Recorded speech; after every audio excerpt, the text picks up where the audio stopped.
coming, I think. Yeah. So, Well, thanks for having me over. You probably know I'm executive director of CBU, which is a multiple-use organization, and I'm also serving my third term in the Montana House, and the last 4 years as chairman of Natural Resource. And I've gone to many classes in education on state road law, but this one in particular is on coordination. So probably about 10 years ago, I attended a couple of two-day classes with Fred Kelly Grant, and I don't know if you know about him. And then maybe 4 years ago, and then a couple years ago, I attended classes on coordination, and this comes from American Stewards. And Margaret Beifeld is a teacher of this out of Texas. Her and her husband started American Stewards. And if you're familiar with the Wayne Hague case down in Arizona, where his cattle were confiscated off of a BLM lease that he had, and he took them to takings court. He passed away, his wife got killed in a car accident. After they were gone, they actually won that case in court because that BLM lease is part of your private property rights. And with that, when you buy a ranch and it has both deeded and lease acres. But anyway, she put together this coordination class on how the federal government, their duties in coordinating on their significant actions. So with that being said, Congress directed the federal agencies to coordinate with local government. The reason they did that is because if you're a local government, you can be a school board, you can be a conservation district, you can be county commissioners, state agencies, state government. The requirement for being a government is that you have to have an elected board and you have to have a budget. School districts have a budget, they have an elected board. Conservation districts have an elected board and they have a budget that they spend. County commissioners have an elected board. And so it's not only county commissioners that can coordinate. It's also local school boards, it's conservation districts, and it's also state government. And the authority of the federal agencies to execute federal law would be balanced with the duties and the responsibilities of the local governments. And specifically, county commissioners are responsible for the health, safety, and welfare of the people of their county. So they have a certain amount of responsibility. They have a lot of responsibility on a local level for their local citizens on health, safety, and welfare. And that's in the Montana Constitution and our Montana laws.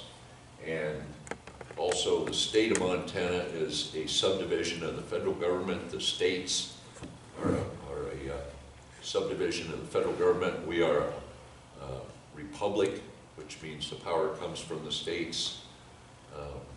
All rights not reserved to the federal government are supposed to be for the state. And then the counties are a subdivision of the state. And school boards and conservation districts are again subdivisions of the state or of the county. So Congress has mandated in federal statute that federal agencies shall coordinate their federal planning process with management activities with local government. The duty of the federal agencies to coordinate is not optional, it's required. So when federal agencies are supposed to coordinate, they're supposed to coordinate with the local government and make their plan consistent with the local resource plan. So in 2013, my first session in legislature, I was dealing with federal agencies back in 2004 when they did the travel plan in the Gallatin. And the Forest Service at that time said, we don't have to coordinate with you because you don't have a resource plan. Some counties had started to develop one. Phillips County Ravalli County has a resource plan. Baker County in Oregon has a resource plan. Some other states and counties in other states have developed a resource plan. But Todd Everett, who is the legal counsel for the legislature, I talked to him about all the counties in the state of Montana. It used to be way back when they had a master plan, and then they changed the name to a growth policy. And pretty much at least 55 of the counties in the state of Montana have a growth policy. The resource plan that the federal government is to coordinate with, a lot of those things in that resource plan were required elements of the growth policy. Your demographics, your topography, your economy, your resources that are in the county, whether it be timber or mining or agriculture, you know, what's your economic drivers, all of these things. What is your plan going forward? How do you want to utilize these? But the federal government didn't recognize the growth policy as the legal document to coordinate. So in 2013, I introduced House Bill 169, got a legal paper from Todd Everett that basically said the growth policy can be used as a legal document to coordinate with the federal government. And so that was passed and signed by the government, or signed by the governor. So I'll move up here. And that's in 76-1607, the growth policy. A local governing body may use the growth policy as a resource management plan for the purposes of establishing coordination or cooperating agency with the Federal Land Management Agency. The governing body may amend the growth policy to include any elements required by a Federal Land Management Agency to establish coordination or cooperating. So if you're going to coordinate with the federal government, the local government, the county commission, or a school board, or a conservation district, you can amend your growth policy, or your plan, so to speak. For a county, it's a growth policy, and you can make it as strong or as broad or as weak as you want. It's whatever the county wants to do. If you want to cut timber and you want to reduce fuel loads to protect the health, safety, and welfare of the citizens in a certain drainage or watershed or whatever, put it in your growth policy. Amend your growth policy and put it in there. Then when you talk to the federal agencies and the Forest Service and stuff, our growth policy says we're going to reduce fuel loads in this area. If cattle grazing is important, or if mining claims, protecting mining claims, access to mining claims, if those things are important to your county, put them in your growth policy. Then the federal government, the courts have defined coordination to mean equal. It's not subordinate. So when people say, well, the county can't tell the federal government what to do, no, they can't. But on the other hand, the federal government cannot just run roughshod over the local government because you're responsible for the health, safety, and welfare. So local government asserts its coordinate right in the federal planning process. The plans and policy of the local government must be given equal consideration with the federal plans. And the obligation falls on the federal agency to work towards consistency with the local plan. So when they come out with a forest plan revision or a travel plan revision, or they come out with a supplemental EIS on a mining project, you know, we're Black Butte mine outside of White Sulphur, it's a little bit different. It's not really on federal land, but there's areas where the Stillwater mine, they have an operations plan. The county realizes the importance of Stillwater mine. They support that, and when the Forest Service does their forest planning, which they're in right now, they're going to accommodate that operations plan. They're going to accommodate what the county wants, because that Stillwater mine is a huge economic driver to the county. And the counties are responsible for the health, safety, and welfare. So it's not that the county is higher and telling the feds what to do, but at the same time, it's not that the feds are higher and telling the county what to do. So this is a growth policy that can be used. Okay, so I'll go through a couple of these laws here, which are still on the books and still valid. The Mining Law of 1872 requires for the availability of minerals for the benefit of the United States. Integrity of this law must be held in its intent for the benefit of this country. Accessibility to the mineral resources located on these lands must be protected. So if in your growth policy you say We have some mining up here, and in compliance with the mining law of 1872, in your forest plan revision or any kind of action the Forest Service says, we want access to these mineral resources, these valid claims. We want them preserved. We want to make sure that those people have access to these minerals for the benefit of the country, but also for the benefit of the economics of the county and also the person. Revised Statute 2477 allows for the counties to maintain ownership of roads, trails, ditches, and right-of-ways. And it is essential to maintain this transportation infrastructure for the transportation of goods and services. Now, RS 2477, under the mining law, was a grant given to the states for roads and right-of-way. And the reason they did that is because a lot of this land out here was public domain. But people were crossing over it to get to a mining claim. And they were trespassing over public domain. They had a right-of-way, and the federal government, to get to your mining claim, gave those right-of-ways to the states. The Forest Service was put in reserve in 1905, 1906. This was created in 1872. And it predates the Forest Service put in reserve. So any of those historic roads and right-of-ways, stagecoach trails, wagon trails, any creeks or streams that used to float logs for commerce, any of those are considered right-of-ways, and they're property of the county. They're county roads. And they come under the jurisdiction of the county. And the records for those are very difficult to find, because a lot of these counties back then, some of the courthouses burned down, some of the papers were lost. The Butte School of Mines has a lot of information on some of these historic routes that are out there. In 2000, I want to say 2008 or 9, the Montana legislature passed a law.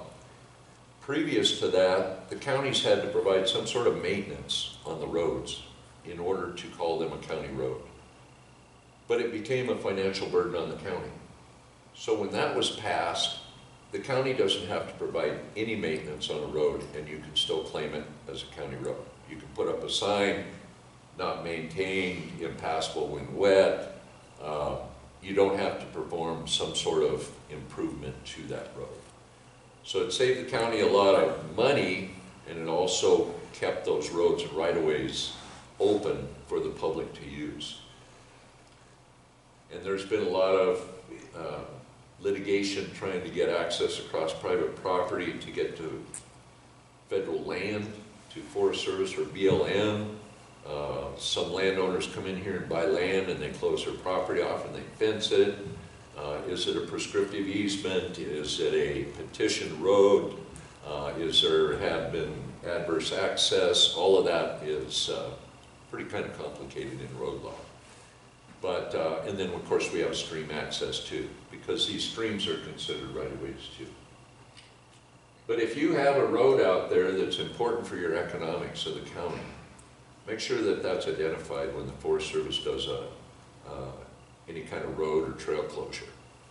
Last session I passed, no, it was in 2015, I passed H.J. 13, which did a study on the closures by the Forest Service and BLM on roads.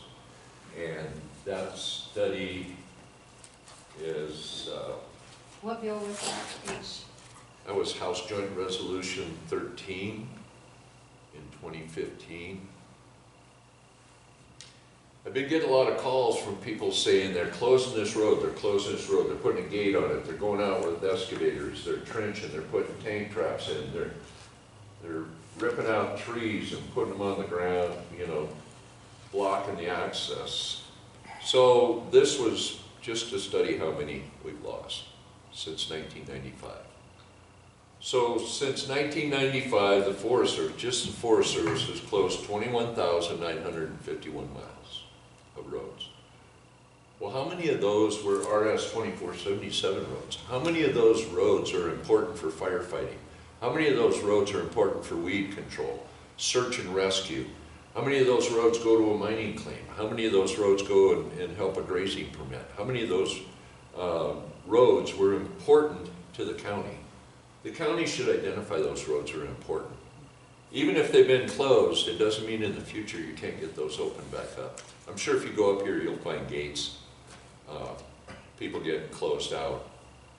Almost 22,000 miles. It's about a third or more of the roads. Just in Montana? Yes, just in Montana. That's a lot. 1,800 miles of documented roads under the jurisdiction of the BLM. The problem with the BLM is that they don't have a real good idea how many roads they got. When you get out to eastern Montana, the records are pretty sketchy, the inventory is pretty lax. But in western Montana and the Forest Service, they're the ones who provided these numbers to us. We didn't go out and look for them. They're the ones that provided the numbers to us. So that's HJ 13. So with the 22,000 miles of roads closed, that's why some of our congressionals are pretty concerned about how do we get access to timber, fuel reduction projects? How do we get access, search and rescue, treat weeds? How do we get access to our mining claims? How do we get access to our grazing permits? How do we get access for recreation? Demographics in the state of Montana show that we're having an aging population, and people need some sort of transportation to be able to recreate. There's the Organic Act of 1897. National forests are reserved for two purposes: to maintain favorable conditions for water and to ensure a continuous supply of timber. With these fires that are out there, with the overgrown timber that per tree per acre and the increased transpiration, which the snow is not getting to the ground, the trees are consuming the water, it's not getting to the stream. The management of our forests is not complying with conditions for water, favorable conditions for water, and to ensure a continuous supply of timber.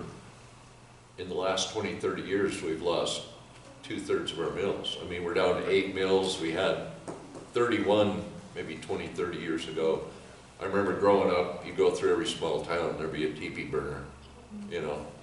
And technology now, what they can do with the byproducts of the chips, whether it's pig feed or landscaping material or compressed logs or, you know, there's a lot of furniture makers or small diameter post and pole.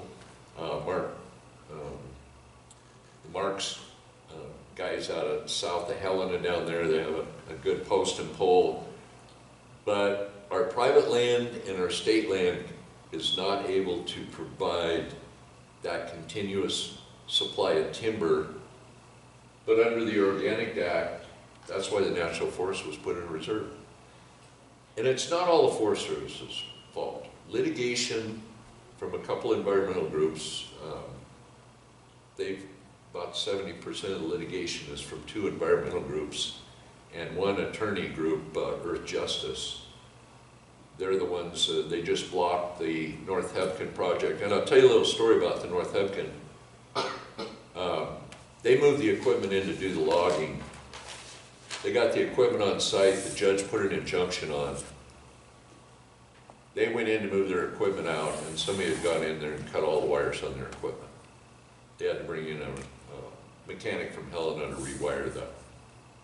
I just know that it's a $500,000 piece of equipment. They tore the wiring out. I just got it right here. You got it right there. I was going to bring that up today. Yeah, that was too bad. Oh, it's... And it said that the 21 restoration projects in Montana, 21 injunctions, litigations against them. So Yeah. it's terrible. Yeah, so we can't get the, you know, and then the Forest Service says, well, we don't have the money to be able to get these sales out. And I don't think that more money at the Forest Service and more personnel is going to get sales out when you're talking about litigation, injunctions, and court cases. And they don't have to post a bond, they file litigation, and during that time, if it's 1, 2, 3 years, 4 years, or whatever, the value of that timber is always diminishing. And maybe you'll get a big blowdown, or Maybe you'll get a fire in there. Up by Lincoln last year, they had a timber sale. Before they could get in, it was in court. They stopped the timber sale. While it was in court, it burned up in a fire. And markets change. The Roaring Lion Fire outside of Lolo, or Hamilton, I guess it was. And your markets change constantly with the price of timber, and Exactly. that can affect loggers. We had county commissioner, I believe it was at that congressional hearing down in Hamilton, in Ravalli County, a few weeks ago. And he basically said he has had people in the industry come to him and have millions, if not $1 billion, to invest in infrastructure for our timber industry. And they can create markets. That's the thing I see. But if you can't get a continuous supply, you can't create a market. But he said he's had people come in and say, you know, just guarantee me 20 years of logs. And the Forest Service can't. And so if you put together a business plan and you want investment capital to come in, nobody in their right mind is going to put together a business plan for 3 years. It's not going to happen.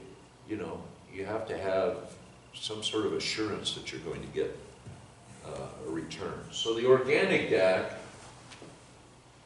basically said this is why the forests are going to be put in reserve. And like I said, this predated the reserve of the forest, which was the creation of the Forest Service, which was 1905. About 8 years after this, that's why they created the Forest Service, so that they could get water. Representative or Senator Pat Connell out of the Bitterroot over there, he had a big concern because the discharge timing of water for irrigation was being affected by the overgrown forests and then also by the forest fires. So if you go into grazing, Congress intended for the utilization of the resources that are available, therefore making these resources available not only to facilitate the success of area ranchers, but more importantly, this tool is used to manage the resources and must be kept part of the process. The surface resources are just as important as other resources. Management of these surface resources must remain part of the National Forest System land management planning. When they do a planning act, whether it be travel planning or forest planning, one of the acts they have to consider is the Taylor Grazing Act. Grazing benefits fuel reduction for the grasses. It also benefits the economy by being able to move your animals to a grazing place to graze while you put hay up on the, the lower areas to hold them through the winter. I was up in Lewistown last week and participated on a panel discussion. Talked to a rancher up there. He was one of the biggest sheep ranchers in the state of Montana. He had over 7,000 sheep. And he said when he was running those sheep in the big snowies, there wasn't a weed. He said now the big snowies is completely covered with weeds. Sheep are the biggest benefit to getting rid of weeds that there are. In fact, they're using some goats and sheep around. They used them on Mount Jumbo outside of Missoula to try to reduce them there. Had a sheep herder out there moving his sheep around because those little devils will eat anything. So anyway, the Taylor Grazing Act, and that applies to both cattle and to sheep. So if you're doing a great growth policy, and grazing is important to the economy of your county, then you would put in your growth policy that you want to comply with and support the Taylor Grazing Act in providing these resources. And the reason being is to support the economics of the county, health, safety, and welfare, reduce the fuel loads, all of those things that cattle and sheep grazing would do. The other one in 1960 was the Multi-Use Sustained Yield Act. Congress requires the Forest Service to manage renewable surface resources for multiple use and sustained yield. Sustained yield, just like the Organic Act, a continuous supply of logs, that's a renewable resource. Water, renewable surface resource. Grasses. The only thing that you don't count in renewable would be any of your mining subsurface. This is all surface resources. Multiple use of resources that are provided to the people of the United States under the Act must be upheld. So again, when you do a growth policy, if you put that in there, the Forest Service is supposed to, and the BLM is supposed to look at that. Wilderness Act, well, the Wilderness Act 64 set aside areas to be left unmanaged. We must ensure in future planning that the other federal lands do not become de facto wilderness areas. All other public lands must remain under the management of the multiple use concept. What's happened over the years, and especially like under the Clinton roadless rule, 58 million acres is designated as roadless. The Forest Service has removed a lot of management activities that used to be allowed before the roadless rule was put in place. If you have a wildlife management area, if you have a wilderness study area, which we're discussing in the state right now and in Congress and DC, recommended wilderness areas. When they do a forest plan revision, they will designate recommended wilderness areas.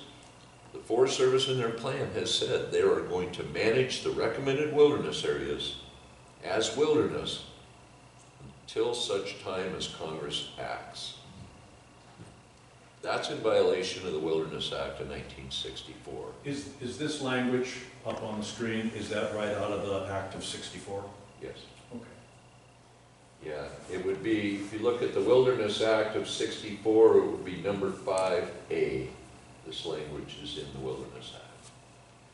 So you can read that right out of the Act. Mining and Mineral Policy Act has a need for mineral exploration for the benefit, recognize environmental concerns, the benefit of mining to this country and its people must remain paramount. Over the years, the Forest Service and BLM have elevated wildlife above the benefits of mining to the country. In 1970, prior to the real big environmental movement or whatever, they realized that minerals and access to these minerals, it says access to these minerals is guaranteed to the people of the United States for the benefit of the United States. If these public lands do not allow for access, the resources contained therein will be removed from the benefit of all people. Talked to a guy day before yesterday, has a friend over outside of Canyon Ferry, on the east side of Canyon Ferry. She's got 72 acres up there, and there's mineral resources up there, and the Forest Service has denied her access across Forest Service land to access her private property. Andy Johnson out of Butte has a claim over there. He's trying to get a road to his claim so that he can work his claim, and he's having problems with DEQ, state agency, and also the Forest Service. So they're not following some of the laws and acts that are out there, but the power of this is if it's in your growth policy, it elevates it to where the federal land management agencies need to look at it, and they're required to make their plan consistent. And I'll show you that in a second. While recognizing the need to manage our renewable resources, Congress made it clear that the Forest Service implements long-term planning that would facilitate the health of our forests while ensuring we maintain a sustainable yield. All management planning for the National Forest System lands must recognize the resources are protected under the Act for all people. So again, the Renewable Resource Planning Act of 1974 to facilitate the health of our forests. And since that time, I've seen a degradation I mean, I look at the Beaverhead Deer Lodge, and that's just a sad deal. 80 to 90% dead, and a lot of that forest out there. I mean, I came up from Anaconda up here, a lot of dead stuff out there, and if it doesn't burn or it doesn't fall over, it doesn't create good wildlife habitat either. So then we passed the Endangered Species Act, the Clean Water Act, the Clean Air Act, and then the Montana Environmental Policy Act. These and other environmental laws all play an important part in resource management. While maintaining concern for the environment, we must take care to ensure that the cumulative effects of these laws do not prohibit the management of our resources for future generations. It is imperative that the aforementioned laws and any other laws that facilitate resource management be held to the integrity that they were intended. We saw the open pit mining in Butte. We saw the giant clear cuts and nobody was replanting, and then we saw erosion happen. We saw clear cuts on slopes that were too steep. We didn't see any selective cutting. We just saw an abuse, and so I think the pendulum swung clear over here, and now we're going to pass some laws and we're going to bring it back. But we've elevated these laws over and above the other ones, and there needs to be a balance between the two. These are the laws that the environmentalists are using against us and winning. This one hurt my in uncle court. in the Klamath Basin, you know, with that, Yeah, the fish or something, they wouldn't let them have water. Their land prices went from like $2,000 an acre down to $20 an acre. Just, you know, you've heard of that Klamath Yep. Basin fiasco. It was the they want Endangered to remove the Species Act. dams. Didn't want you to use the water. Yeah. In the that valley down in California, that's one of the most productive valleys. They had a sucker fish, and they Yeah, shut off all the water to that. You know. and they were guaranteed these waters, you know, Right. forever for their families, Right. and then they just like that because of this law. A lot of the dams, some of the dams were put in for flood control, like on the Columbia River Basin, the Nixon Dam, the Kootenai Dam. They were put in they had a massive flood down in Portland, and they wanted to control that water. Power generation was another one. But a big one was irrigation, and there's a lot of irrigation water, like Highlight Reservoir. We own, I don't know how many acre feet of water up there. On a dry year, we can always count on that water because it's put in storage for us. A lot of these reservoirs, Harrison Lake it's a reservoir built for irrigation, basically, for SITs over there and those guys. Georgetown Lake, great benefit to the county for generation, electrical generation, but it provides great recreation. And it also provides for some irrigation. I'm sure you take irrigation water out of there. So when you remove these dams and you're elevating, I guess, fish above all other purposes, a way to ensure that that doesn't happen is through a strong resource plan or growth policy in the state of Montana, where those things are a benefit and they are what sustains your community. And the federal government, even though you have Endangered Species Act, the Clean Water Act, the Clean Air Act, as long as your growth policy doesn't violate any of those, you don't want in your growth policy that we're going to dump raw sewage into Flint Creek or something, I get a kick out of the Clean Air Act. What are we doing out here? Walk outside. It's terrible. I said, in our state constitution guarantees us a clean and healthful environment. And now I'm reading stuff in the news that we better get used to this, folks, because this is what the new norm is. And they give us a new season now. It's called our fire season. I never knew we had a fire season. I see that they're just trying to acclimate our brains for it. I saw when they had that hearing, that congressional hearing down in Ravalli County down there, they had the gal that was from Washington, D.C. with the Forest Service, and she says, we used to call it a fire season. now we call it a fire year. Oh. She said, because we're starting burning in February and March down in Arizona and California, and we're still burning going into, you know, October, November. It's almost year round. They passed that bill to allow FEMA money to be used to fight fires, $2 billion, that'll start in 2020, and I don't support that bill. That gives them a blank check to burn even more. And, but I understand that, you know, more than 50% of their budget is currently spent on fighting fires, but at the same time, they don't fight fires. I got a letter, and very alarming to me, and I've been sending some congressionals a copy of this, but this is dated April 2nd from the current chief of the Forest Service, which is Vicki Christensen. She's the interim chief. She took Tony Took's place.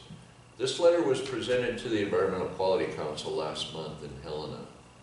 And she says, we manage many landscapes that have evolved to depend on fire. We should use wildfire to achieve desired ecological conditions.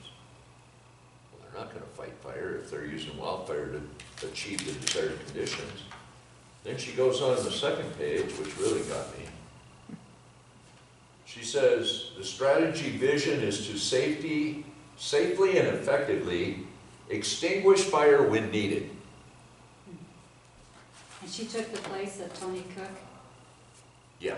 How did you like Tony Cook and his policies? I liked him, and I wrote him a letter, and he wrote me a letter back, and he directed Leanne Martin to sit down and meet with me on this coordination, because I told Tony that the agency needs to be educated on what coordination is and what's required by the agency, because there's no general directive from Washington, D.C. to the regions, to the district rangers on how to treat local governments and to coordinate with local governments. And that's what I met with Leanne about. But I could tell when I met with Leanne, it was after Tony was taken out I'm sorry, and we lost Vicki was you. put in. And it's like, Too glad I bad. had an opportunity to meet with you. See you later. Yeah, he had a forestry degree too. He was a regular forester. He did. That's what I liked about him. Yeah, and I looked at Vicki's bio, and she's done a forester. No. She came out of fire, you know, so she's all about fire. And Arsonist. I think that letter shows a complete disconnect on what we are facing out here. And I wrote to Sonny Perdue, and you know, express my concern. Well, that's exactly what we're going through here in Granite County, same thing. Yeah. They are currently watching fires over in the Gallatin over there, and I said, you guys better, you know, have some plan in place when the wind comes. The wind was howling when I left over there, and the heat index goes up and the humidity goes down.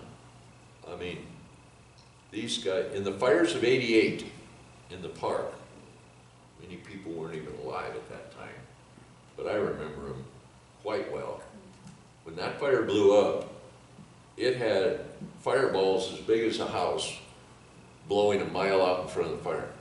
That's how fast that thing was going. Some of you probably saw I think it's a Howe Ridge fire or something, the one in Glacier that almost burnt those people up. The condition of our forests are in no condition to be burning them like they are, because they get out of control. The other thing, like I said, on aging demographics, we have an aging population. We have people with bad knees, bad hips, bad hearts, bad respiratory.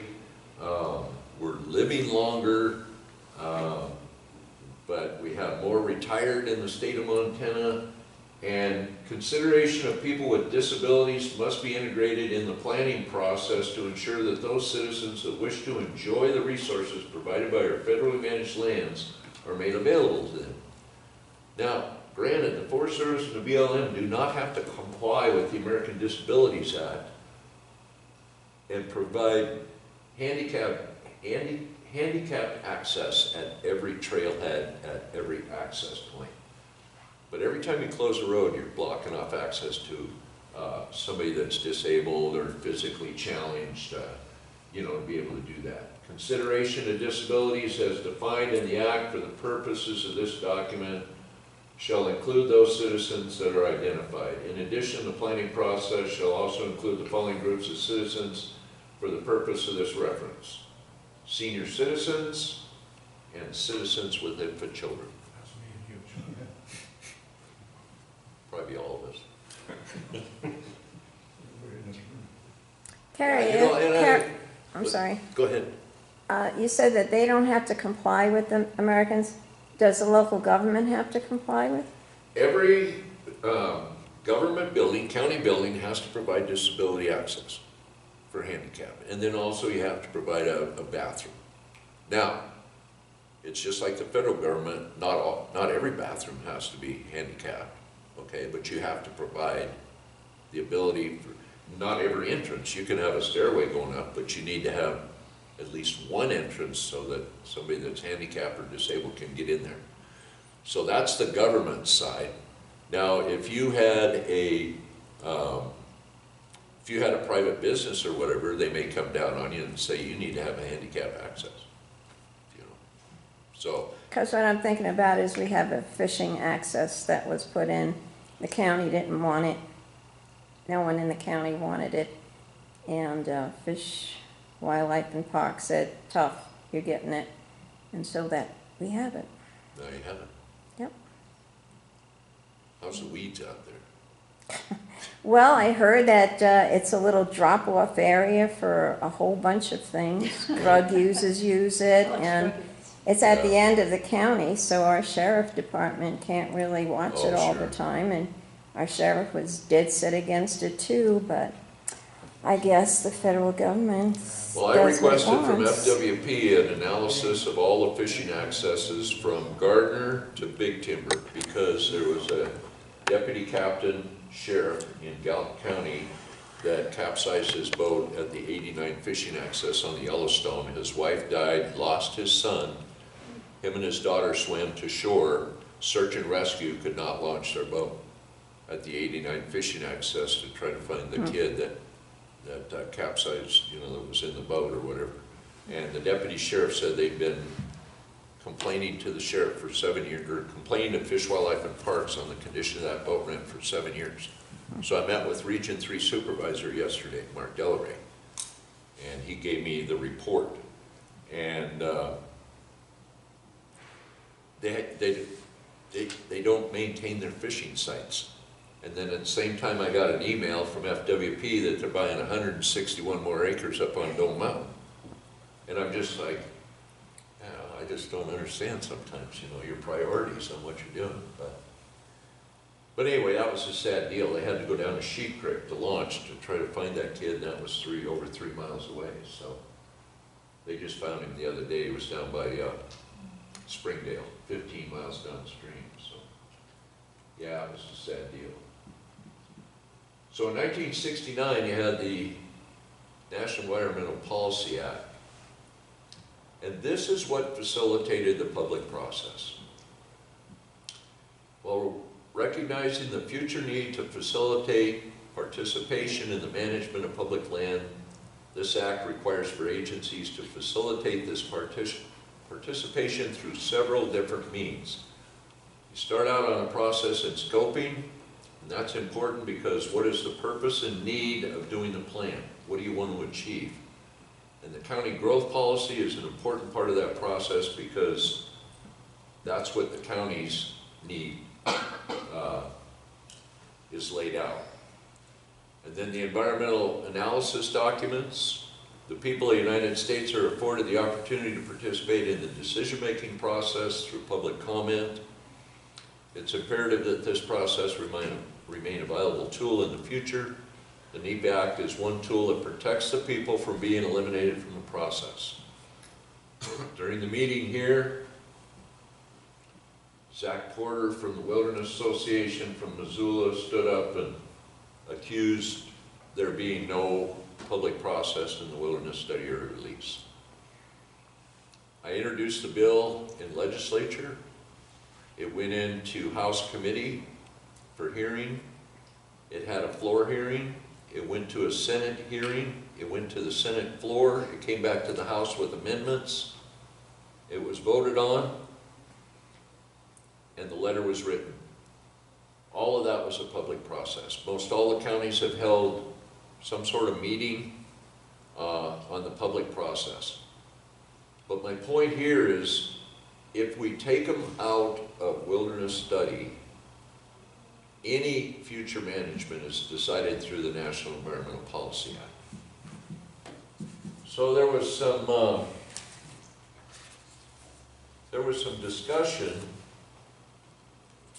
at the meeting about a poll that was taken in the state of Montana. And the poll said that 77% oppose release of the wilderness study areas. So I got a hold of the poll, and here's the question that they asked. Just 3% of Montana lands are currently dedicated as wilderness areas. Oh no, number 22, here it is. In Montana, some areas of existing public lands are protected as wilderness study areas, such as the Big Snowies and the Terry Badlands. These public lands are accessible to hunters, anglers, hikers, and others on foot and horse, and allow grazing and motorized vehicle use in some areas, but not mining or logging. There are proposals in Congress that would eliminate protections for the 29 wilderness study areas in Montana. That would potentially expand motorized recreation, oil and gas drilling, or industrial development in nearly 700,000 acres. Would you prefer Congress to do release or not release? So 81% said keep it as it is. Well, I would too. I mean, we're just going to open these places up and destroy them. That's the question. But what they fail to tell you is the other one up here on question 21. Just 3% of Montana lands are currently dedicated as wilderness areas. Knowing this, would you support or oppose dedicating additional existing public lands as wilderness areas here in Montana? 77% oppose additional wilderness. I think that's a fair question. You know, it's really 4% if you include Glacier Park. It adds Yes. a whole lot. That takes a big chunk out of our state. Yeah, and that's just wilderness areas. When you look at national monuments, wildlife management areas, roadless areas, conservation areas or protected areas, bird sanctuaries, all of those different areas, it's a little over 50% Yeah, it's a lot. is. I wish they would add that question. Are you for managing the forest, or do you want to just let them burn? Because if it's wilderness, it's got to burn. It's got to burn. Yeah, and Yeah. they don't bring that up, do they? And that's the No. biggest concern. Everywhere I go, I ask people, do you want these forests managed? They are sick of the smoke, they're sick of the fires burning their forests down. And they don't include that in there. And they don't want to, the environmentalists don't want to take the blame for it either. They're trying to. No, this was University of Montana, and they Yeah, they're created the good. questions Yeah. that were in the poll. Mhm. And, you know, when they come out, I think Granite County had a poll many years ago on Tester's Forest and Jobs and Recreation Act. And I looked at the questions on that, and they were very leading questions. Yes. I mean, I don't want my public lands destroyed. Mhm. I don't want to see industrial development, nearly 700,000 acres. Wow. You know, gosh, 81%, keep it like it is. Yeah. So anyway, when they quote that, I like to quote the one on top that says, well, 77% say they don't want any more wilderness, so what do you want to do with them? But if they're released from wilderness study, they go through a complete planning process with public comment. They go through scoping, they go through which you comment on scoping, then you comment on the draft environmental impact statement, and then they come out with the final pre-objection decision. You get a chance to comment on that and object if you would like. And then at the end of the day, when the decision's made, you can always go to court. So, I mean, when they say that, oh, you should have involved the public, Yeah. let's release them. When I was up at the Lewistown meeting, Mac Menard with the Montana Outfitters and Guides Association was there, and Dave Chadwick with the Montana Wildlife Federation was there. And they don't see eye to eye on a lot of stuff. And Dave Chadwick said, just don't release them, and we'll sit down at the table and discuss, you know, how we're going to manage these going forward. And Mac turned to him and said, no, you won't, Dave. He said, if we don't release these, there's no trigger for you to sit at the table. If we release these, you will come to the table. You will be part of the public process to decide how we manage these going forward. But unless you release them, nothing's going to change. And I brought that bill last session just as kind of a 40th anniversary. 40 years. A lot of these people that are standing up objecting to this were not even born when the Wilderness Study Act was put in place. And I just thought, you know, it's time with all the fires we're seeing.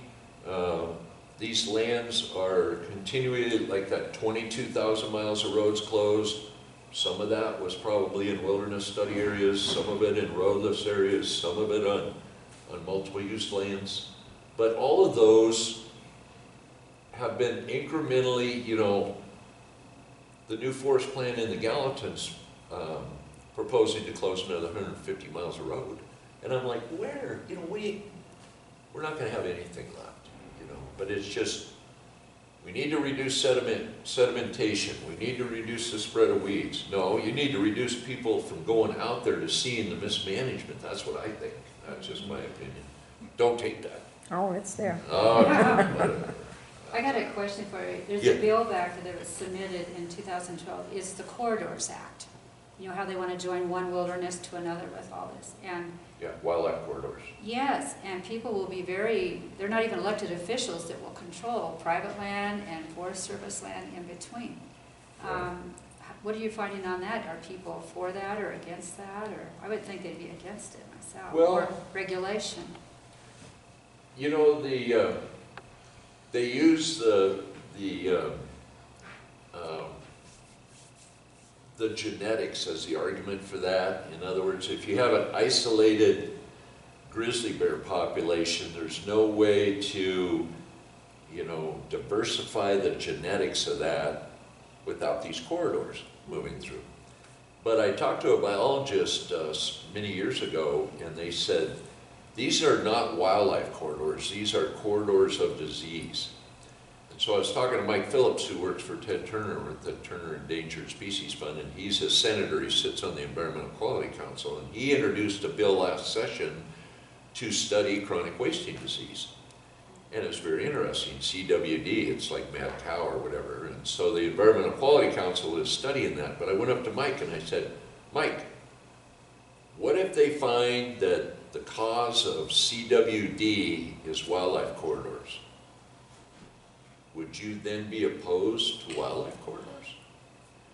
If you have your cattle and you know what they're vaccinated for and they have, you know, they're a healthy herd of cattle, would you want to throw them in on a grazing permit with 4 other herds? Maybe not, because you don't know what that other herd might have a disease.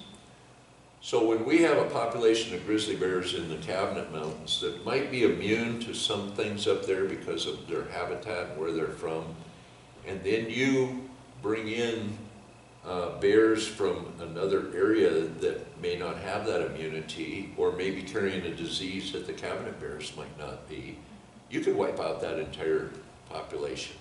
You know, you don't know. But they continue to do studies. They love doing studies. Mm-hmm.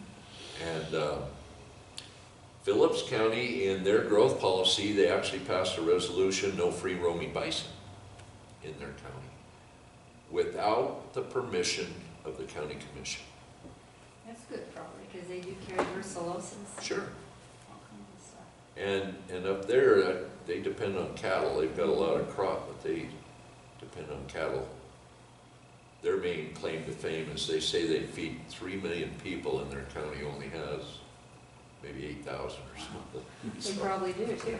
yeah, they do. But anyway, if this bill from Danes and Jan Forte go through or whatever, and these wilderness study areas are released, there'll be a public process. And that's when the commission needs to get involved. And I believe, and you don't have to do this, but the environmentalists, they will say motorized recreation is appropriate, grazing is appropriate, mining is appropriate, cutting timber is appropriate. And I will say, where? And they will say, well, just not here. They will never give you where. That's right. If you laid a map on the table of the sapphires and brought in people that knew the area, they could identify where the weeds are, where the timber was, where it's suitable for grazing, where the roads and the trails are that would be suitable for recreation. You could have that map on the table and create a plan for the sapphires locally through a public process. Now, the environmentalists might come from out of town and say, no, we need to form a collaborative group. We need to meet for a year or two so we get to know each other. And it's way too soon to put a map on the table. Put the map on the table. That's my recommendation. That's what I told them up in Carl Seelstead up in Lewistown. I said, Carl, put the map on the table. You know, the West Pioneers down there, McGinley and Rice, I said, put the map on the table. The environmentalists will come in and say, what am I looking at? Well, you're looking at the West Pioneers. And you'll have an old farmer or rancher or somebody that's lived there all their life or whatever, and they'll go up and say, yeah, you know, this old creek here and that trail goes up there and we cattle graze here and we need to cut this timber over here and we got a patch of weeds and we got some leafy spurge, or, you know, or because they know the area. And make a plan for the area. And then put it in your growth policy. This is our plan for the sapphires. And you can always make changes to it. But put the map on the table, just do it. And publicize the meeting. So you We're can make just- lots of amendments to your growth policy Yeah. as we go along. Oh, yeah. How do you, You know. is it pretty easy to do, to make Yeah. amendments? Who Yeah. votes on that when you make an amendment? Who would be voting? The on that? county commission would pass a resolution of intent to amend the growth policy. Mhm. And then that would go through a 30-day public comment period, and you would develop the amendments that you're proposing, and I wouldn't do a widespread, comprehensive, you know, change to the growth policy. I'd just do little, Kind of like how the nuggets. environmentalists do it, chunk by chunk by chunk. Exactly. That's Just how we little can do it too. incremental stuff. And Okay. what happens on these land management, say that you have a parcel of timber up there that needs a fuel reduction, and you have somebody that wants to do that, and it would benefit the watershed, you know, put down your cost-benefit analysis, it benefits the watershed, irrigation, and all the benefits that by cutting this timber would provide jobs, and we've got people that need the wood for firewood, and it would supplemental heat for their homes, and it would open up the canopy for wildlife, and all of these benefits and everything. And say the next year, before you got in and cut the timber, you had a massive wildfire. You passed a resolution of intent to amend the growth policy that we're not doing this anymore because it burned. Maybe we need to do some restoration up there, some planting or something like that. But little small amendments to the growth policy. It's just like it was under the growth policy number 2, the governing body may amend the growth policy to include any elements required by the Federal Land Management Agency to establish coordination and cooperate each state. You can use the growth policy and you can amend the growth policy at any time. It's under Title 76 in MCA code. County Planning Board authorized, that's 76-101. All of the Title 76 in MCA code is land use. So all of your planning board, zoning, 101 zoning, which is petition, or 201 zoning, top-down zoning, your subdivision and plating act, everything that has to do with land use in the state of Montana is under 76. Livestock is Title 81, I think, and wildlife is Title 87. So each one of those titles in MCA code, which I deal with a lot, on a lot of them. Carrie, can I ask a question? Yep. If something isn't in the growth policy, can the local government still demand that they go through the coordination process regarding any of these projects? Sure, sure. Yeah. Because the federal agency has to take into consideration the growth policy. And if you, like Gallatin County, they're going through the forest management plan. Gallatin County signed a letter to the Forest Service saying that we don't want any wild and scenic rivers in Gallatin County.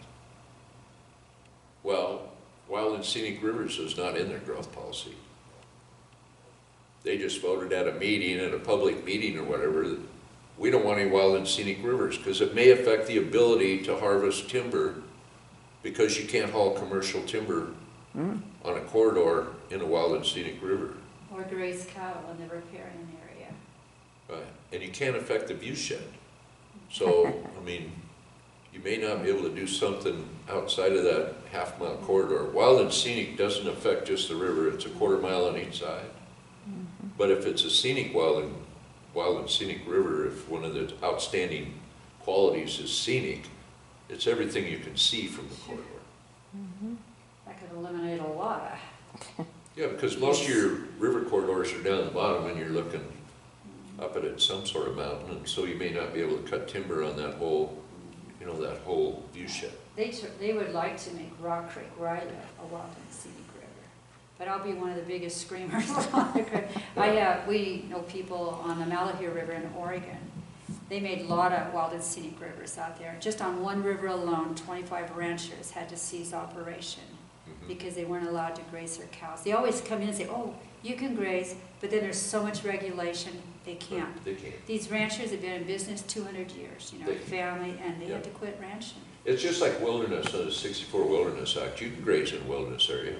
The Absaroka Beartooth, we don't have a single grazing permit left because the regulation from the management agency, the Forest Service, was if you have a kill, a sick cow or animal down, you got 24 hours to remove it.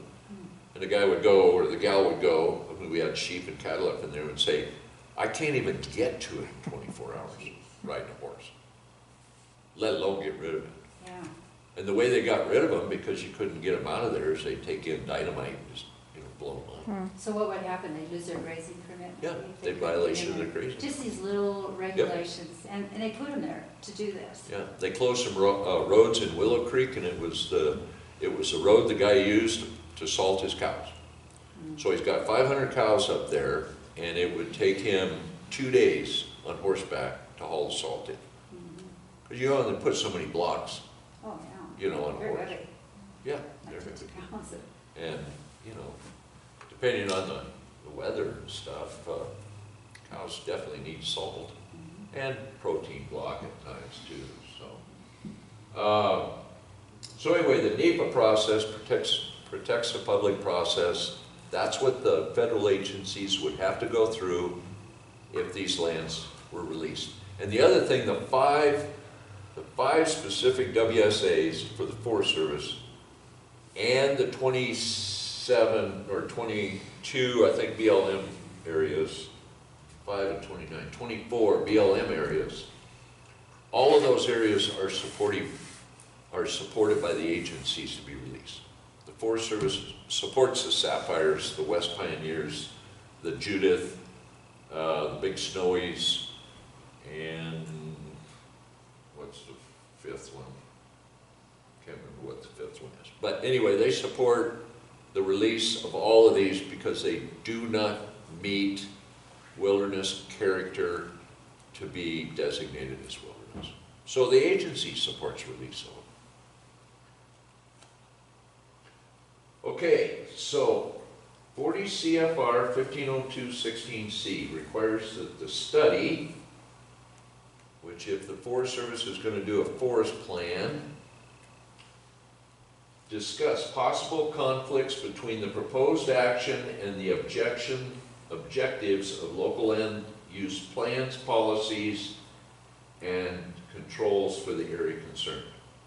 So when they do a plan, like a forest plan, 40 CFR, CFR is Code of Federal Regulations, and 40 CFR is NEPA. So when they do NEPA, they are required,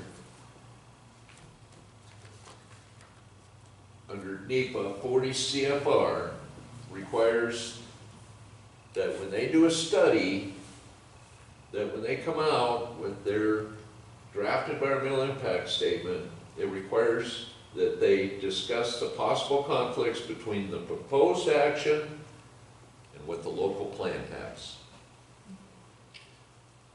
And then 15062D requires to better integrate environmental impact statements into state and local planning processes. Statements shall discuss any inconsistency of a proposed action with any approved state or local plan and laws, whether or not federally sanctioned. This would be a local plan.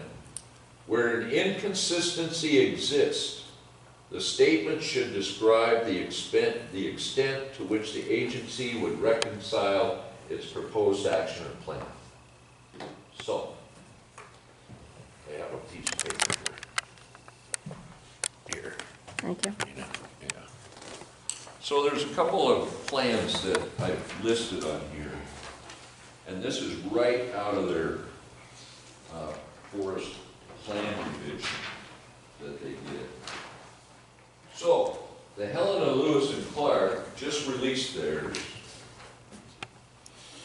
and it's open for comment till September 6th. And this is what it says. It says that 36 CFR 219, which 36 CFR is environmental quality.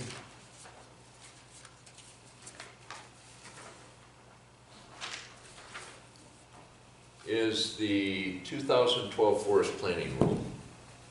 So this is what they're supposed to be doing. It requires a review of the planning and land use policy of other federal agencies, state and local governments, and Indian tribes. Then the next highlighted, these meetings enable the forest to learn about upcoming plans and projects from other agencies, as well as being able to evaluate whether those planning documents were or were not consistent with the proposed Helena, Lewis, and Clark National Forest Plan. It says the Forest Service reviewed other agency planning documents that are within the close proximity to the Helena, Lewis, and Clark National Forest for consistency. You see that in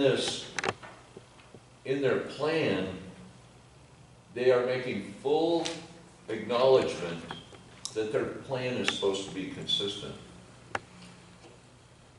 Land management plans were reviewed for consistency within the forest plan. The draft forest plan is consistent with the majority of these plans. Discrepancies can be found in specific resource sections. And here's where the inconsistencies lie in the Helena, Lewis, and Clark. The county wildfire protection plans emphasize protection of values at risk. Their plan is not consistent with that. While the draft plan integrates these values with other resource objectives, in other words, their objectives are elevating wildlife while diminishing what the local government needs on fire protection. While certain components may not be fully consistent, the Helen Lewis and Clark National Forest will continue to work with these entities to address the impacts and benefits from forest management. The Helen Lewis and Clark National Forest did not comply with 40 CFR 1506 2D. Where an inconsistency exists, the statement should describe the extent to which the agency would reconcile its proposed action with the plan or law. My point is this on the Helen Lewis and Clark. If those county commissioners wanted to stand up and say, Forest Service, you did not comply with the law, you need to better explain to the county why you can't be consistent with our plan in regards to wildfire protection. Plain and simple. And then under 2.4.4, county and city, it says county plans were considered and evaluated for consistency during the planning process. Well, they were evaluated for consistency. They were not consistent, but you failed to describe the extent to which the agency would reconcile its proposed action with the plan or law. It's the burden of the federal agency to reconcile with the local plan. And if they can't comply with what the locals want, they have to explain why they can't. And they fail in this. The second one is the Flathead Forest. That went out and that was a final. And our organization objected to that. And we should hear a response to our objection. We had an objection hearing. We should hear a response in the future. So on the Flathead, oh, that's on the back. Okay, so that first highlighted section on the Flathead, the forest has determined that the forest plan is generally compatible. Now, where did that come from? When I met with Leanne Martin with Region 1, I said, and that's before the Lewis and Clark came out, I said, if you look at the Flathead plan, it says that it's generally compatible. And she said, all we have to be is generally compatible. I said, no, you have to be consistent. She said, no, generally compatible. I said, no, you have to be consistent because this is a law. Now this is a page out of the Forest Service handbook.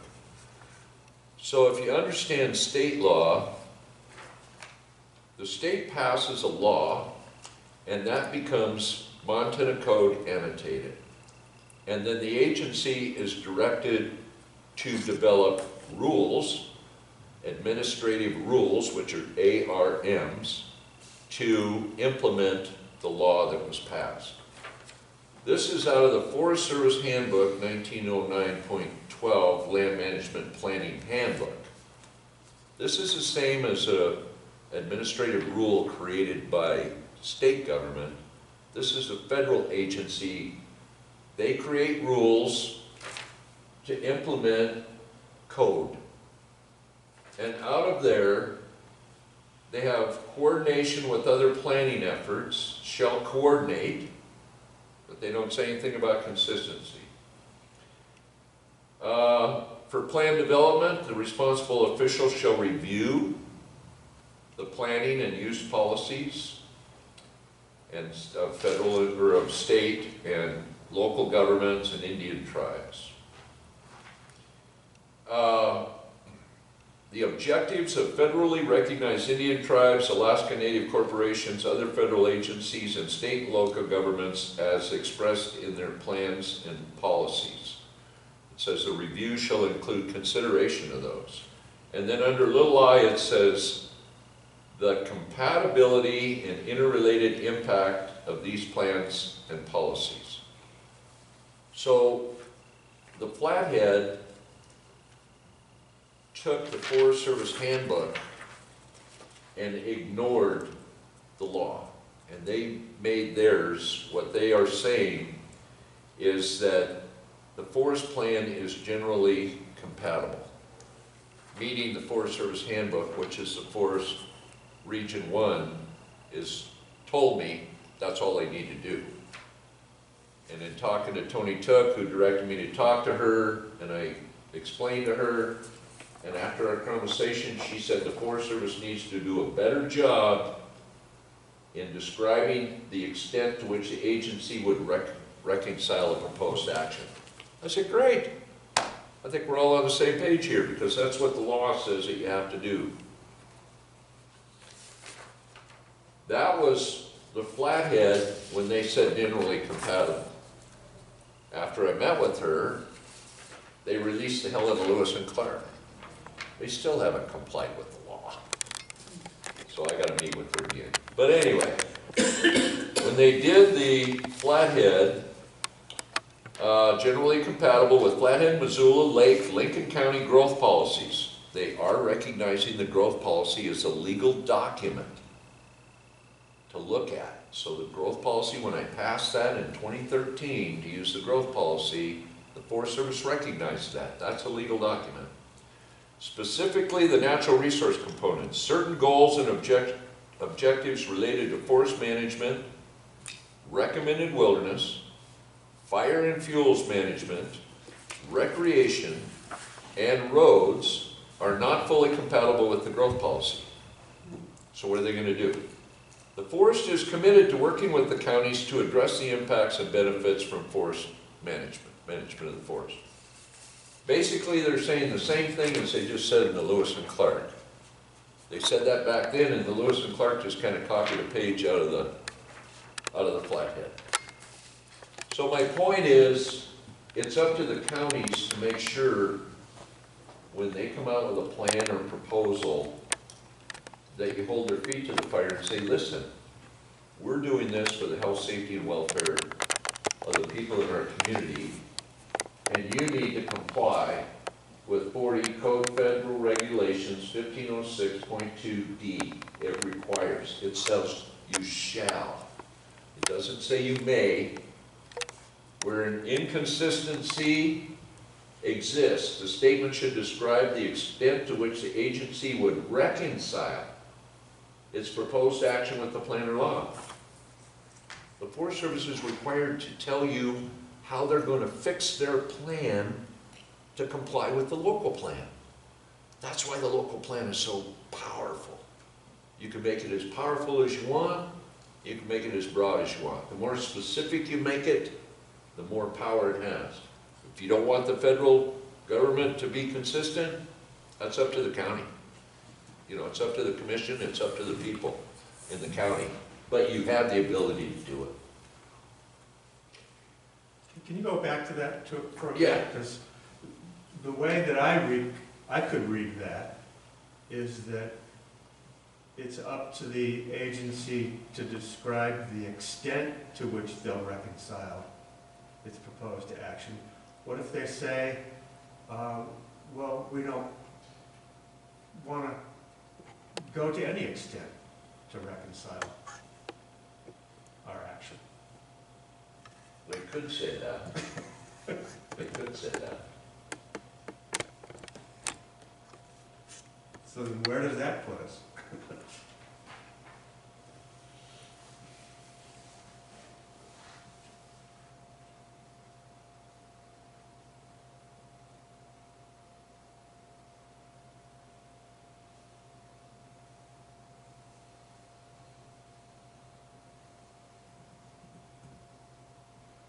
Well, there might be something coming up here that might be helpful.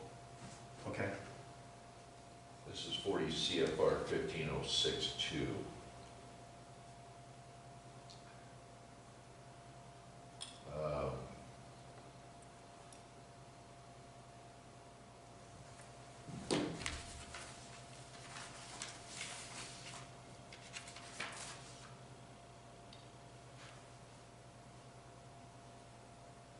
Yeah, and that's in,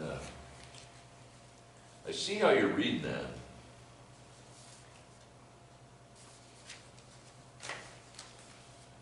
But if they're not going to reconcile very closely with a local plan, it would seem to me they are required to sort of explain their reasoning, and I think I sort of read it like he does. The code is saying, if there is an inconsistency, you know, say for instance, our county commission places a pretty high value on preventing wildfire for all of the reasons you mentioned.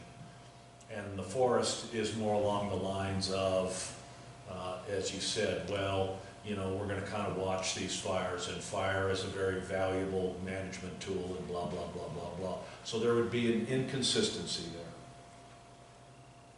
there. And they might, as you said, the agency might say, well, our plan is inconsistent with the growth plan of Granite County. And it's probably not something that can be reconciled. There you go. And they'd have to explain maybe why that is, but the local plan, as you started out, the local and the feds, the local isn't above the federal planning. Right. Theoretically, the federal isn't above the local planning, but nonetheless, the federal plan is what affects, say, travel and fire management on all these lands. And they're directed to try to get along with the county, but it would appear to me they don't have to. They can just, the statement should describe the extent to which the agency would reconcile its proposed action. And they might describe that as, we're not really reconciled with the local plan. That'd be what they would say. But they'd have to explain why. Well, hopefully. And what I see in this handout is there's sort of some broad platitudes. Land management plans were reviewed for consistency, and they were consistency with, there was consistency with the majority of the plans, but they don't really detail the differences, and the same in the other one there, you know. I would say at the very least, they would have to go into a lot more detail where their plan differs from, say, the county plan. It is my understanding that because of the equal of the two plans, that if they can't be consistent with that, they have to have a reason why they can't be consistent. You know, it's not that at the end of the day they have to be consistent with it, because they're the one managing the land. But there should be, if we were to be consistent with your plan, we would be breaking this law, or we would be breaking this act, or maybe they could use, you know, financial reasons where we don't have the capacity with the forest. I've seen the Forest Service say, we can't, you know, we can't get that many board feet out of this forest because we don't have the capacity to be able to have that many sales or have that many people working on that, you know, particular issue.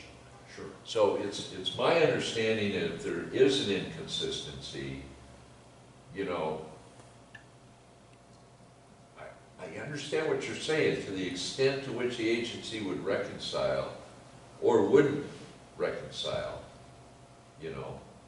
But also up above where a statement shall discuss any inconsistency, you know, whether or not federally sanctioned. So in these two particular examples that I, you know, handed out, they're not doing any of that.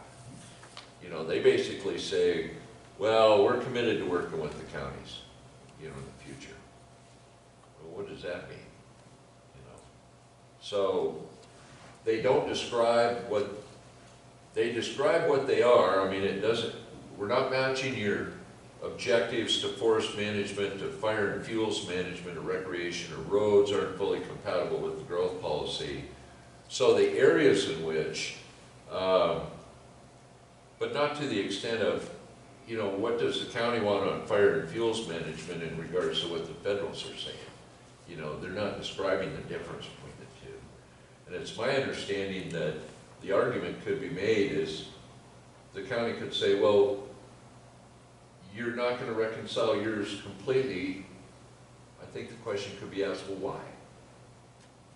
Is there a reason you can't protect our property or watershed or water quality, or, you know, is there a reason, you know, why you can't reduce fuel loads in this area, or, you know? Well, my concern would be that the federal agency could come back and say, well, we've decided that it's important to use wildfire as a management tool for these particular reasons, therefore we can't comply with your local policy plan or your local growth policy plan, and that would be their reason.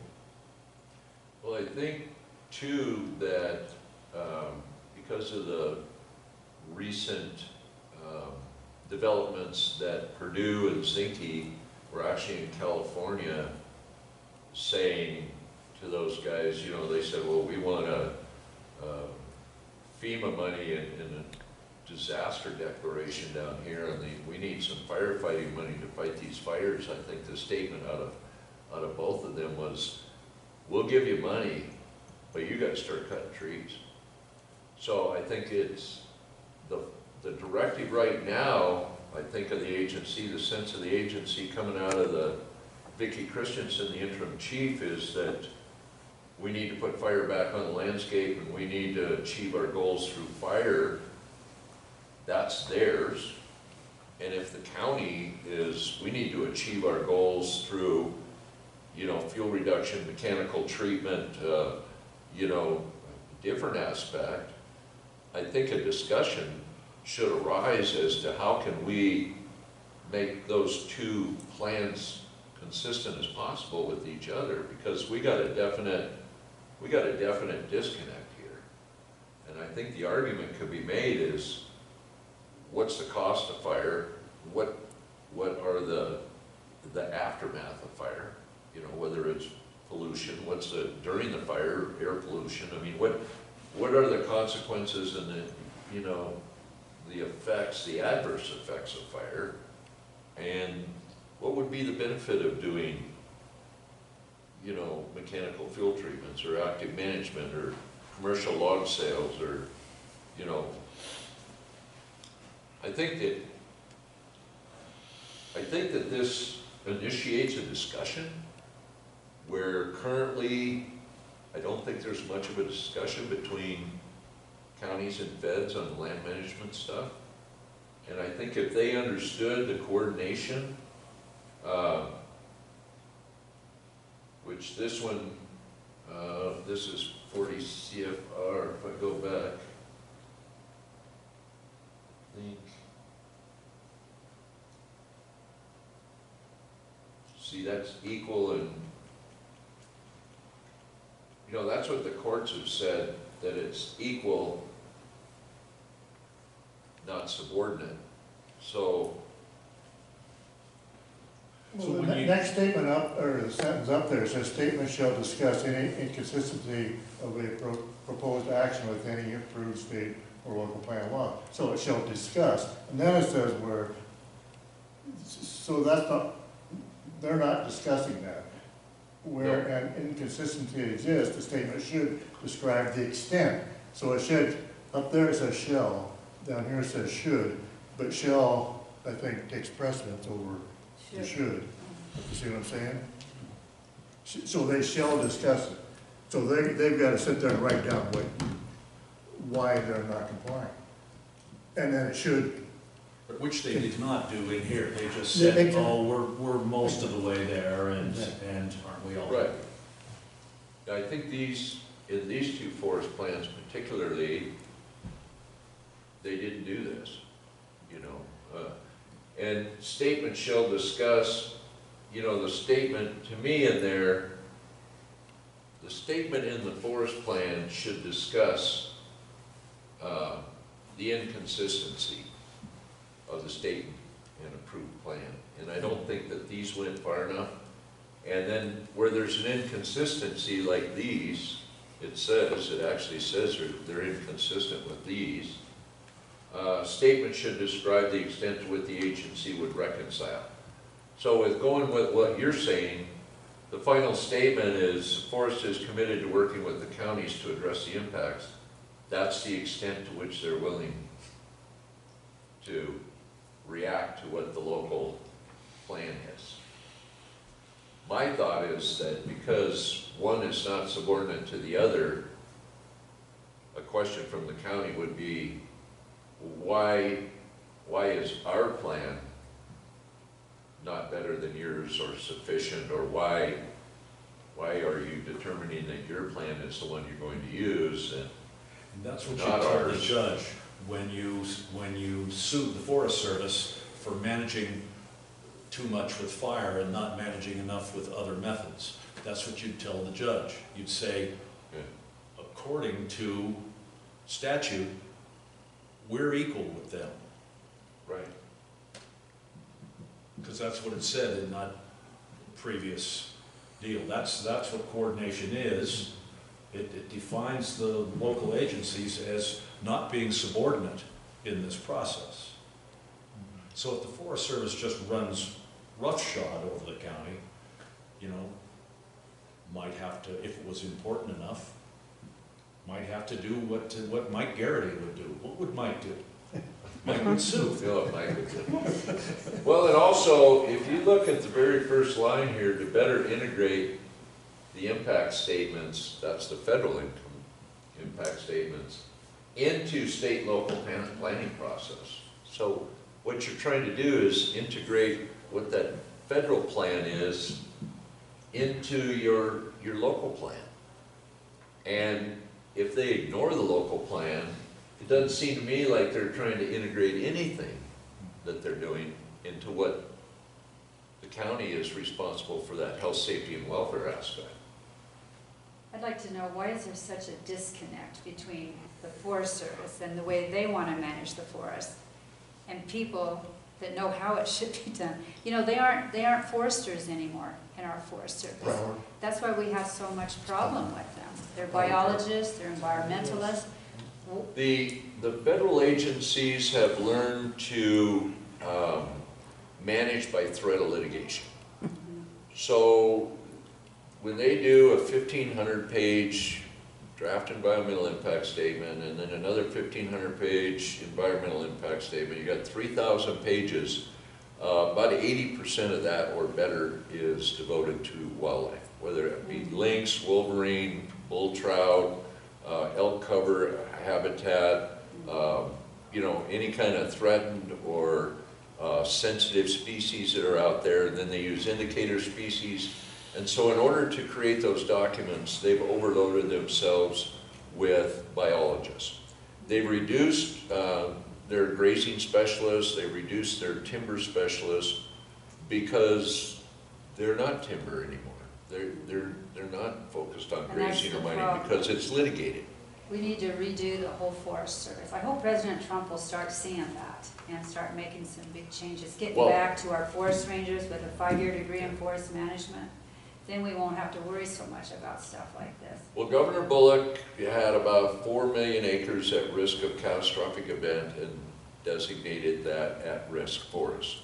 And then we dedicated funds to DNRC to assist the Forest Service in preparing the NEPA documents and MEPA documents. They did a cooperative effort on the Chessman Reservoir, which was the first one in the nation, where that was getting litigated by the Forest Service was getting litigated on that fuel reduction project. The state moved in, we gave them money, appropriated money out of our state budget to have them help. The state agency took the lead and alleviated the lawsuit. Because the state agency being the lead, it was going to go to district court rather than federal court. Oh, that's why the state. You got it out of Malloy's hands. So there was no litigation filed and the project was completed. They got the fuel reduction project. Last session, we gave the Attorney General money to engage in litigation. against the Forest Service on behalf of the state to try to move some of these projects forward in that area that the governor designated at risk of catastrophic event. So there's movement towards trying to empower local government to help the Forest Service move these projects forward. Now, as anybody knows, you give power to these people and they get a little bit of an ego and they want, you know, control. I meet them out in the forest sometimes. The LEOs, sometimes you give them a gun and all of a sudden they, you know, power. But, you know, there's a lot of great people that work in the Forest Service that basically can't get anything done because every time they turn around, they're litigating, you know. And so, like a salvage project sale, say that the Forest Service, we're not going to spend $1 million to get $150,000 worth of value out of this. And litigation, you know, they're just not going to do the project. I mean, Tricon out of Mineral County up there, they had the big fire. They had dead trees right outside their back door, and the Forest Service said, we're not even going to try to do that salvage sale because we'll get litigated. You know. Exactly right. Is coordination more powerful than litigation, or can you use coordination against If the environmentalists? county can help the feds get something done on the landscape, chances are you're going to reduce your litigation or your risk out there. Now, there's collaboration, there's cooperation, cooperating agency status, and there's coordination. Collaboration is defined in the 2012 planning rule, and it just requires a collaborative group to come together and decide and recommend to the Forest Service a project. We've done that on 2 or 3 over in the Gallatin over there. They're all in litigation. Yeah, it really. that Collaborative litigation- groups have absolutely no power. The No. Forest Service can listen to them, but they don't have to listen to I them. notice in California, Oregon, and Washington, and Idaho, collaboration is working. The environmentals are coming. They want logging done. I mean, big logging. Yeah, But they're not litigated, like with Montana's the most litigated, so. right. They won't let us do it. I think we now ought to pass a law for every time they litigate, say, 5,000 acres of timber to be harvested, we take a chunk out of a wilderness and open it up to the public. And maybe that's slowing down, I don't know, I'm sick of it. Well, I've advocated for if you file litigation on a project and you know that the value of the product that you're trying to harvest is going to diminish, that you are required to post a bond on the possible devaluation of the product during the litigation phase. So say if you have a timber sale and it's dead, dying, beetle kill, and you know you got 2 years to do it and the litigation is going to take 3 years, you post a bond on the entire value of the project. And they have to pay the court costs too, of the logger, right? You have to Well, pay the and then, logger wins or- you know, kind of redo a little bit the Equal Access to Justice Act so that if you fail, you know, they'll file a complaint or litigation on 15 points and then they'll prevail on 2, they get paid all their cost. Let's take that 2% of the 15 to get reimbursed on rather than your entire cost. Put a cap on the professional witness fees. You're not charging $600 an hour for a professional witness, and you're not charging $400 an hour for an attorney. Put a cap on the fees. And then the other thing is, if the environmentalists lose, they pay. It doesn't help the Which would logger help on though, the bond. it is downtime, you know, months. Right. Like we were litigated, we were 2 months out of our job. And, you know, it costs money to move in, they know it, they wait till you get in there, get your Right. landings open, then they get you out. Yeah. And then you go home, and then it fights in the court, then you get to go back 2 months later. And it's hard, because you gotta find another job in between. Yeah, I when mean, they they were wanna doing the do strikes. watershed out of Butte, it's been several years ago, they moved the equipment in, they started to cut trees, they got an injunction, he moved the equipment out and had to move it back in. Just the mow and demow was $150,000. Oh, it's very expensive, especially if you go a long ways, you know, so. Yeah. It could run, for us, we're a smaller operation, it'd be about 10,000, just to moving in, moving out. Oh, sure. Yeah, it depends on how far you move it. Yeah, luckily, we've been really lucky, we're not too far away, but our friends go a long way sometimes, and they get hurt really bad. It just seems so unfair that they get away with this, that there's Yeah. gotta be a way to stop them, you know? It's like they're arsons, you know, they know it's gonna burn up, and then they wanna save it for the grizzly bear. Well, if it's burned up, it's not grizzly bear habitat anymore. Yeah, and it burns up the animals too at the It sure same time. does. I just saw a bear the other day, his little paws were all burned off, and luckily some Forest Service guys found him, and they took him to a center, and they're patching him up. But, oh, he was hurting. Yeah, most of the animals, they don't burn up, they suffocate. And you know, Then they get burned. a lot of people say, oh, they'll run out of the forest, you know, they'll be okay. But with all the down timber, they get trapped in those areas, and there's gonna be a lot more wildlife. And I don't like paying thousands or millions of dollars on this new introductory, the grizzly bear and the wolves, and then just let them burn up, you know. That comes out of our taxpayer money. It Yeah, doesn't make sense. yeah, that's, a hot meal for the grizzlies, Yeah. Gee, if they survive. yeah. Then in 76, the National Forest Management Act, it also put out the Multiple Use and Sustained Yield Act, mentioned that. And then further intention of the reserves down here also mentions the Organic Act, set aside forests for the benefit of the people. So those are just a couple other things you can put in the growth policy. See, and this is under the 16 USC, which is United States Code, under the National Forest Management Act, and that developed maintenance revision by Secretary of Agriculture, part of the program, and this is coordination, shall develop, maintain, and as appropriate, revise land and resource management plans for units of the National Forest System, coordinated with the land and resource management planning process of state, local governments, and other federal agencies.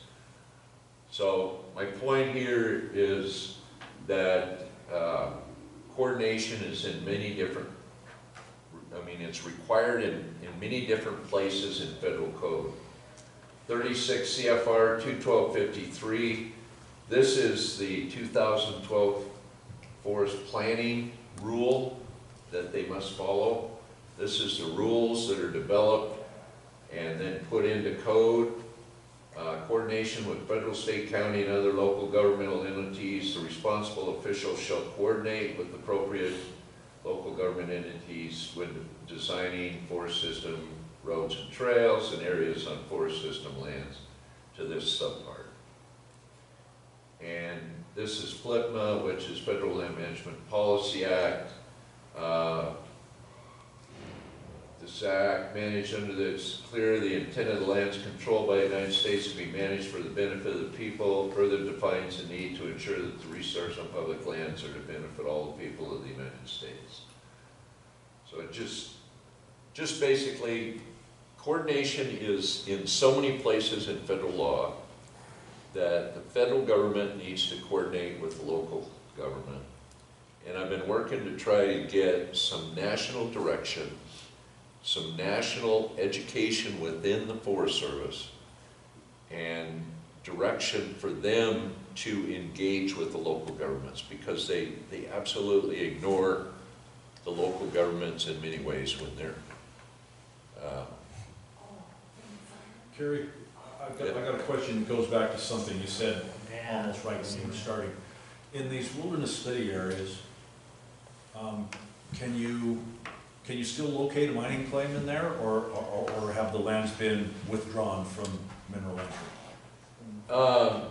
if they were released, they could go through a planning process to be able to do that. But I mean, right now, in a wilderness study area, or do you know? What the courts have ruled on wilderness study areas, because we took the WSA to court in Bozeman, in the Highlight Porcupine, And what Judge Malloy ruled was simply this: you can't do anything in a wilderness study area that would degrade the wilderness character, but you can do things to enhance it. I believe that a new mining claim or anything in a wilderness study area would be viewed as a degradation to the wilderness qualities that were there. Sure, okay. So I don't How think about you can logging? do. Dead trees and cleaning it up, would that be degrading it also, or? It to the could be environmentalists. considered degrading because wilderness character, the Wilderness Act is untrampled by man, Yeah. where no one remains, where you visit, but there's no sign of people living there, no structures or anything.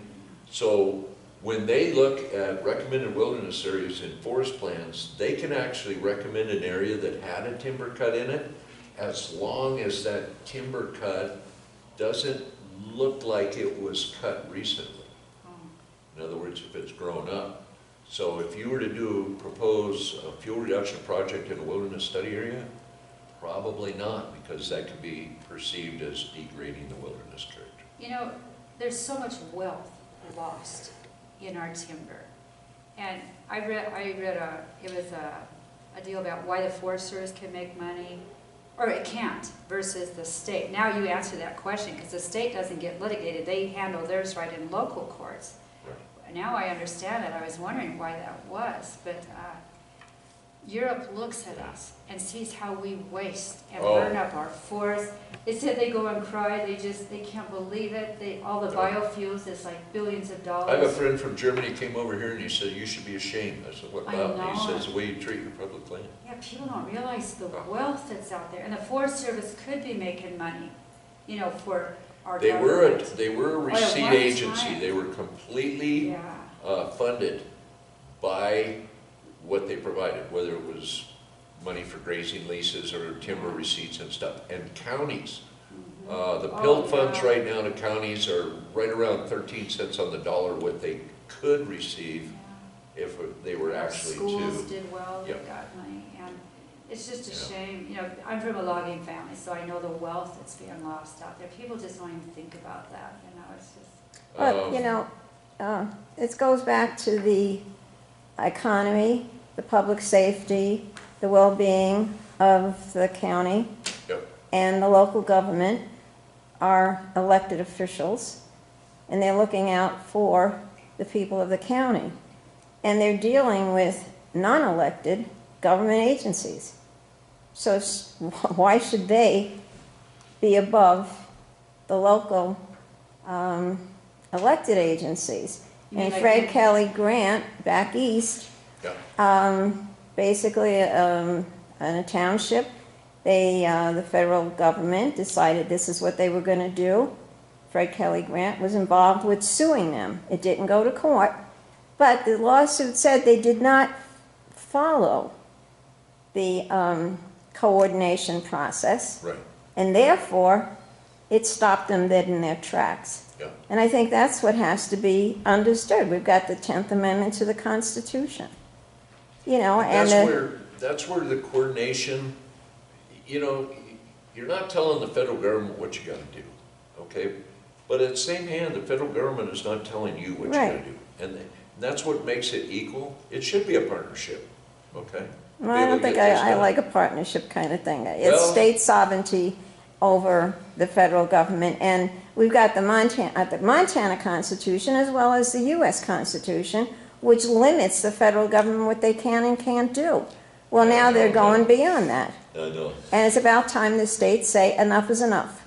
And these wildfires is a perfect example that it's time to tell the federal You know, you agencies get we people had riled it. up in June, July, August, and September, and boy, they're smelling that smoke. And, Yeah. you know, but come October, November, man, they were just like, man, I don't remember any smoke, man. And Yeah. plus, I got shoes to put on the kids, and I gotta heat my home, I gotta get wood in, and I gotta go to the dentist, and I gotta, you know, it's just, life is so busy. And the other thing too, you know, Fred Kelly Grant's an attorney, and he was working with those folks down in Texas on the Texas corridor and stuff, trying to stop that. And very successful in that, and then Wallowa County, not Wallowa County, but Oney County, I think in Idaho or something, was where he was working in there. What is it? Hawaii? Oahe? Hawaii. Yeah, down there, and he helped those guys down there. But the thing about Montana is, counties got a lot of problems, and they don't have a lot of money. They don't, and they're just citizenry that are elected, and they're trying to do the best they can. Well, if Yeah, we can you know, use, and I just, you know, do they have money to hire a team of lawyers? Probably not, and maybe they got a part-time, not a full-time county attorney, and maybe they're dealing with opioids and you know, hunting violations and trash at the fishing site and running all over the county. I mean, rural America is really being taken away from us. well, if we can use our timber industry I know, and our mining industry, which Yep. Granite County is rich in, yeah. we wouldn't have a problem trying to No. find money. We get wonderful grants from the federal government with little attachments to it, strings. yes. Yeah. That's what they like too. Oh, yeah. When the opinion, or whatever it was, came out that, that the wilderness study areas, the managing agencies no longer had to just preserve their character as it was, that they could enhance. In other words, they could start shutting roads and banning certain uses and on and on and on. Now, did that come out of Malloy, or I was under the impression it came out of the Ninth Circuit? I think the original decision was out of Malloy Oh, and then it got appealed maybe. and appealed to the Ninth Circuit. And they upheld. said he's a good guy, do what he says. It was upheld. And I was trying to think, but it seems to me that because we filed that in Billings, thinking that let's see, I think Haddon was in Great Falls, the guy down in Billings, we thought, you know, he's the most conservative of the 3 Fed judges we have in the state, we'll file it down there. And Malloy is the Chief Justice of the federal court in Montana. And he said, no, I'll take that. And so he grabs it out of Billings into his court, and he makes that ruling, and then we, Right, you knew you were sunk as soon as that happened. yeah, well, we thought, well, we'll go to the Ninth Circuit, because the Wilderness Study Act says that the uses that were allowed in 77 may remain, but they're removing them. And Malloy said, yeah, it's okay to remove them. Yeah, but the act says that they, you know, they can stay, and we used to snowmobile, we used to trail ride, and then the Ninth Circuit upheld Malloy's, you know. He's been a godsend for the greenies. And, Yeah. and a fuel customer of mine is Ed McLean, was a district judge out of Missoula. And he would occasionally have lunch with Don Malloy. Yeah. And Ed's a pretty good guy. And he told me one time, he said, yeah, I was having lunch with Malloy, and at a certain juncture in the lunch, he said, oh, Don, I almost forgot to tell you, I just got my wolf hunting permit. And I guess Malloy didn't think it was that humorous. Yeah. You know what I don't understand is when you were saying you got that letter and they were saying that, yes, they're using burning fires because they're natural and they feel like they have a good benefit for the land and stuff, but how can that be if they pollute streams, they put downfall everywhere so wildlife might have to move out somewhere else, they burn up the wildlife, and then they put out toxic smoke that kills the fish and kills the wildlife and hurts people, makes people sick, people with asthma have problems. How can they say that's a benefit? I mean, I don't understand how they can. Well, that's what I wrote. That. That's what I wrote to Purdue. I basically said and also to the staff of Jan Forte's committee and also Representative Gozar, who's on that committee too. It's a total disconnect between who is running the Forest Service in DC and what we're experiencing out here. Totally. Now, I see, and I think you mentioned to me that, you know, the people in Seattle are not very happy right now, breathing that smoke. That's horrible out there. Yeah. And, you know, so that's when you gotta get these people fired up, that we gotta do something. But we've lost so much of our infrastructure. And if we can't get any guaranteed supply, like I was saying before, the investment capital is just not going, I mean, you're not going to build any kind of a processing mill. Yeah. This is happening in Oregon too, like the environmentalists even want to get a lot of mills going to remove all the dead. And they figure it'll cost them $100 million to get these little sawmills going, like 30 sawmills. But nobody wants to build them because you can't Right. guarantee them that they're gonna have lumber, so. No. And we don't do any, you know, pre-fire planning. We had some discussions in last legislative session when the lodge pole fire started. That was in Bill Harris's district in eastern Montana, burned up 290,000 acres. And that, granted, it was a grassland, but it started in a BLM wilderness study area. And the feds came out and then said, we're not gonna fight that. And the locals were out there and saying, we've gotta get on this now, because if it comes out of that coulee and gets out here, and a lot of that was Taylor Brown's land, 70 miles of perimeter fence burned on that, not including interior fences. But anyway, this private landowner had a cat out there, and he says, I'm getting on my cat, and I'm going down, I'm gonna build a fire line. And they threatened him to go to jail, and they got on his cat, they threw him off, got on his cat and ran it a half a mile away and parked it, and threatened him with jail if he got on it. And that fire got out of that coulee, and it burned 290,000 acres. The other thing that needs to be done, and this is really something I've been fighting for too, if a fire starts on your private property and burns onto the Forest Service, you're responsible for all the damage on the Forest Service. You're liable. If you have a campfire, that gets out of control, Oh my gosh. like that one over there that happened by Hamilton, you're responsible for all the fire costs. What if you can't pay the bill?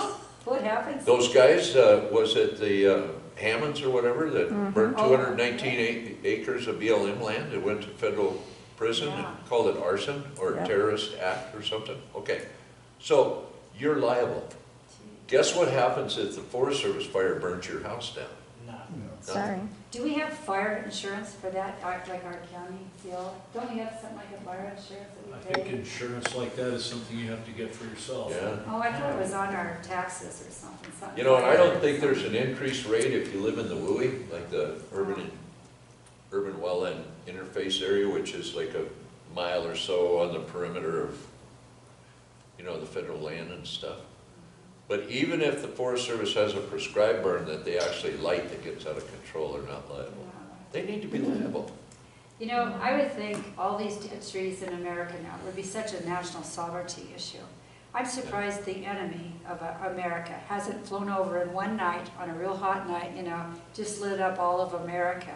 There would, I mean, it would burn our towns down. It would destroy us. How do we know they're not doing it from the Canadian border? They Yeah, can just yeah. cross right over. Well, they had a Department of Intelligence briefing maybe 8 or so years ago, and that was one of the things they discussed. So it is a concern. Yeah, and it's electronic improvised explosion. It's like IEDs, but these are, they call them tinder boxes, and they're a way to start forest fires. But they just put them out there, and then they go home and call a cell phone number, and then it starts out. But you also have had federal agents that have started fires, just so they go to work. Yeah, isn't that terrible? Gosh. So And loggers do that all the time. Oh, yeah. they did, on the car fire, I think on the car fire down in California, they were using the ping pong balls for backfires, where they fly over and they drop incinerating ping pong balls that starts Oh, a fire line to try to backfire. They did that in Superior last year and got away. oh boy. Got away on them? Yeah. Yeah, it's, I believe the Japanese also did that in World War II. They sent Yes. incendiary balloons over the western United States. you know, I saw a YouTube a couple weeks ago what they did in Finland. They had a really bad fire that was, it was threatening some populated area, and this thing was blowing up like some of the ones we have around here, and they put a laser guided missile on that thing, and they fired a missile in there, and it completely put the fire out. They said it acts just like a birthday cake candle. Oh, Where blew you- it out. Yeah, it put the whole fire out. Yeah, they Well, showed that was it. interesting, we gotta look into that. Laser guided. That would be easy. Wow. Well, that'd be too much environmental damage. Yeah, oh, yeah. we could Fire a do missile in that. there. How much Yeah. timber was left? Patty, do you remember your neighbor Woodrow Kerry? Yeah, never know. Woodrow Kerry had one of those Japanese things that he found out there. Oh, then it was dropped out there and. They put those up in balloons, and the idea was that the winds generally prevail from west to east. Yeah. These things would come in, and then they would light all of our forests on fire. It wasn't very effective, but Woodrow had one of those, I don't know what What's it it, was. yeah, it's It was like. made out of metal, and it Oh, had metal. some, I don't remember it very He well. must have known what he found. Oh, yeah. Yeah. Oh, it was a strange one. That's interesting. I have to go. And, that was a very Oh, yes, worthwhile thank you. presentation, Carrie. I Very really informative. appreciated that. Oh, you're welcome. Thank you very much. Yeah. I'm gonna check into your question though, because it's got me thinking. To the extent we're going to reconcile. I still say it says shall up above there, and then it Yeah. just says you shall do this, and you should do this, well, you have to do that. We can take these home. On top. Yeah, yeah. I got one more question for you. Say Yeah, we're thank not you very happy much. with our forest ranger out there. Can we coordinate with the government to get him out of there and get one that we feel would suit us better? You need to, the best thing to do on the local level, on your local ranger out here, is if you're not getting satisfaction from there, you need to go up the line. In talking to Like a like Dylan? Ron Marlene, and who was in legislature years ago, what he said was the best way to get their attention is to shake their tree, and their tree is the employment tree. That's what I'm Because thinking. they tend to, even when they mess up, they get promoted. So if you go above them, and then, you know, that kind of flows downhill to them, and then all of a sudden, you Who know, would be above this ranger out here? be the forest Forest supervisor. The what? Forest supervisor.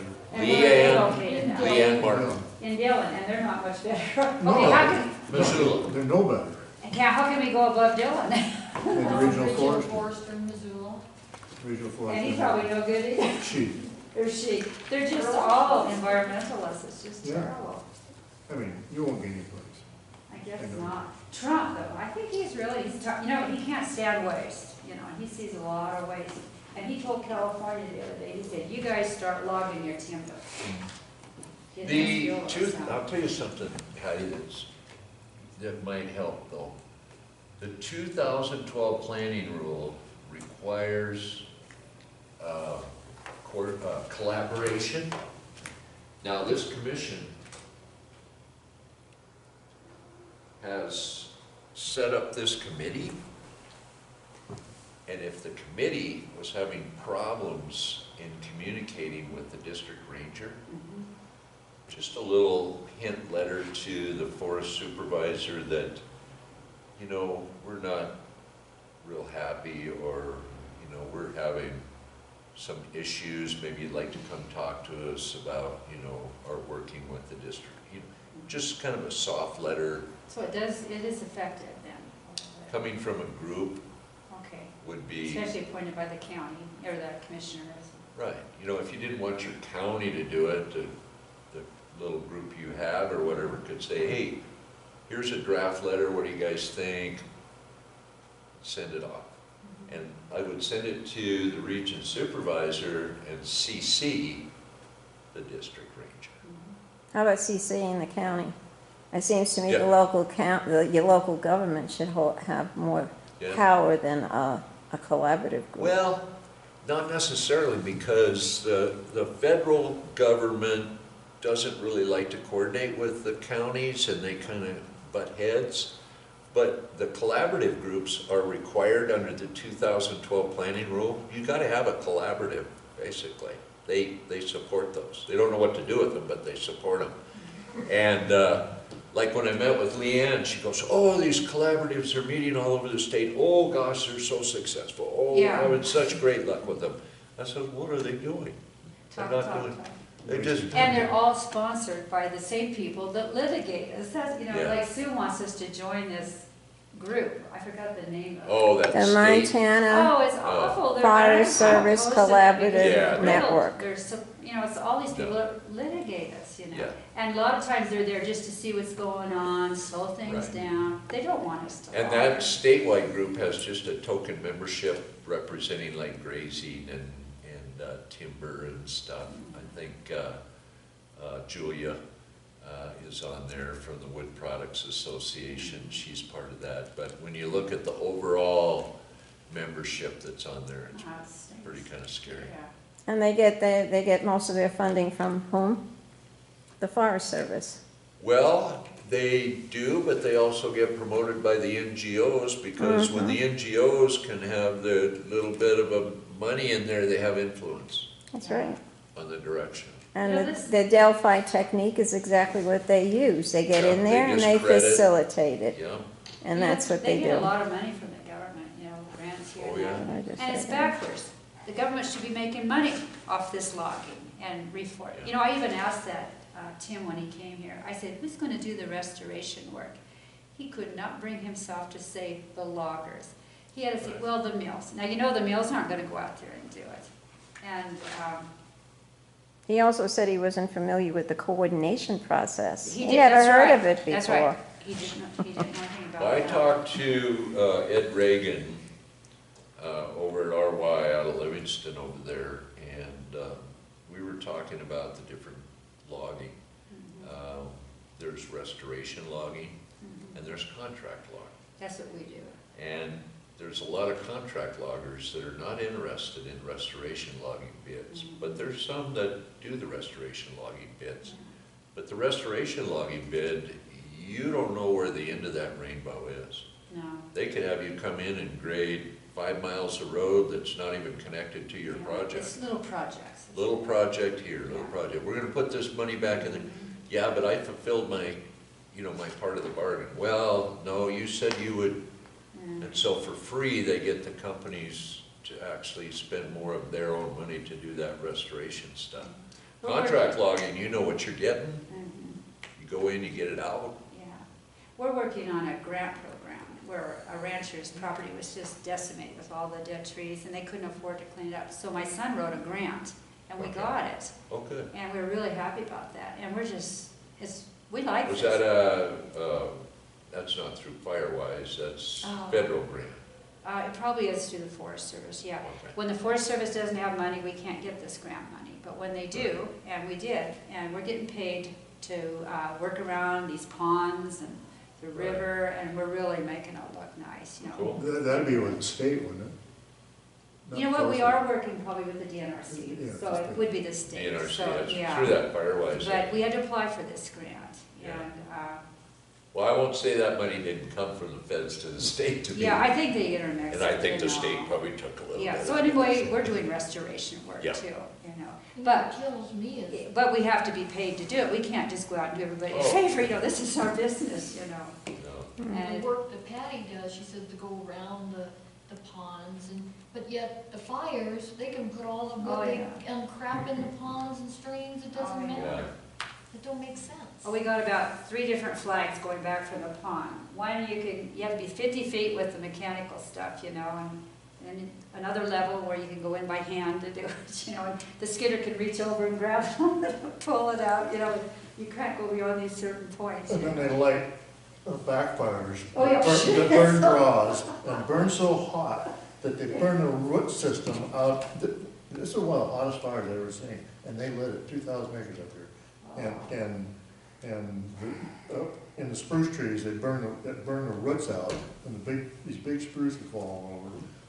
All the limbs are just totally burned off, most forest fires, limbs are totally burned Oh, off. yeah. And, man. And then It's they'll make you sterilized. stay way away from the pond. Oh, yeah. Yeah, or you get firewood, you can't. Well, some of those fires, they're still burning in the spring. Oh, they smoke, down in they the ground a smolder little bit. all winter, Yeah. don't Oh, yeah. they? They just sterilize the ground, Yeah. and I talked to a guy I know, and I haven't been a firefighter, but I worked camp mechanic, so I listened to a lot of conversations in fire camp. I know how they try to keep the fires going, so they keep getting money. Boy, that's. But, yeah. But he said, you walk out in the woods, you'll fall down into a burned out root, under the ground there that you don't even know, but there's nothing under there because the wood's burned out from underneath the ground, but it's still, and you can fall in these holes. Yeah. It's like, whoa. Change the subject. Has anybody seen the Granite County growth policy? Our Yep. growth policy? I was gonna ask you, do we have, I know that we had I've a been fill trying out, to do find we it. have a policy? We have a growth policy. As a matter of fact, you know who helped get our growth policy going? Who? The American Planning Association, Oh, boy. okay? So That's I'll probably tell not you good. how That's much, why I say you need No. some amendments. Oh, we better get going. Now, this is real interesting, how we can do our amendments. What's that? To get amendments going, Mhm. get our county commissioners to change our growth policy so we can start managing. they look at it for every 5 years, they look at it, or you can require it before 5 years, and they just did it a couple of years ago. But we can Anybody do an aware of amendment it? anytime, Yep. though, right? Yeah. Yeah. But you have to go That's what we through, need to do is some amendments. you probably have to go through the planning board, and then they'll tell the And county they're probably commissioners. environmentalists, so they wouldn't let us do it. Well- No, the planning board is one board that kind of No, works I pretty mean, good. you could put, I was on the planning board for 10 years, and we did develop the growth policy, but amendments to the growth policy can be brought forward by anybody, but the planning board does look at it, does review it, and can give the county advice as to whether yes or no, but the county commission is, but the amendments Not here, don't have to Carrie, come not from here, the Carrie, you go to the county commissioners, they'll tell you to go to the planning board. Yeah. This is a whole new world here, Granite County, that's why I sit here and I record things, okay?